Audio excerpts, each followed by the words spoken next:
Sir, Bharat देश इस दुनिया के सबसे युवा देशों में आता है। We are one of the youngest countries in the world. हमारे देश की औसत उम्र मात्र 29 साल है। हमारे देश की 65% आबादी 35 साल से कम आयु की है। हमारे देश की आधी आबादी 50% से ज़्यादा आबादी 25 साल से कम आयु की है। लेकिन क्या हमारे नेतागण, हमारे चुने हुए प्रतिनिधि भी इतने युवा हैं? ये सवाल मैं आज आपके सामने रखना चाहता हूं। सर, आपको जानकर अचंभा होगा कि फर्स्ट लोकसभा जब इस देश की चुनी गई थी, जब देश आज़ाद हुआ, पहली बार लोकसभा का चुनाव हुआ, तो उस लोकसभा में 26% लोग 40 साल से कम आयु के थे। और अभी 17वीं लोकसभा, जो अभी 2-2.5 महीने पहले समाप्त हुई, उस लोकसभा में मात्र 12% लोग 40 साल से कम आयु के थे।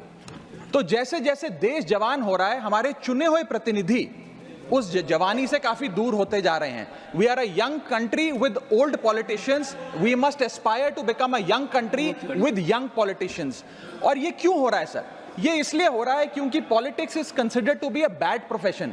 जब बच्चा बड़ा होता है तो माँ बाप कहते हैं कि बड़े होके बेटा डॉक्टर बनना, इंजीनियर बनना, स्पोर्ट्स पर्सन बनना, साइंटिस्ट बनना, चार्टर्ड अकाउंटेंट बनना। कोई ये नहीं कहता कि बड़ा होके नेता बनना, राजनीति में जाना। तो मुझे लगता है कि आज हमें युवाओं को इंसेंटिवाइज करने की जरूरत है ताकि वो भारत की मुख्य धारा की राजनीति में आएं।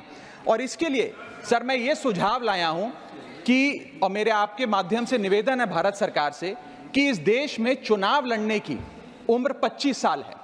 आप लोकसभा का चुनाव हो या विधानसभा का चुनाव हो, वो चुनाव लड़ने के लिए आपकी कम से कम उम्र 25 साल होनी चाहिए। मैं आपके माध्यम से ये सरकार से निवेदन करना चाहता हूं कि सरकार उस उम्र को 25 से घटाकर 21 साल करे, और 21 साल का युवा हमारी मुख्य धारा की राजनीति में अगर आना चाहता है, चुनाव लड़ना चाहता है, तो उसे अनुमति मिलनी चाहिए। सर, जब देश का युवा 18 साल की उम्र में वोट डालकर अपने सरकार चुन सकता है, देश का भविष्य चुन सकता है, तो वो 21 साल की उम्र में चुनाव भी जरूर लड़ सकता है।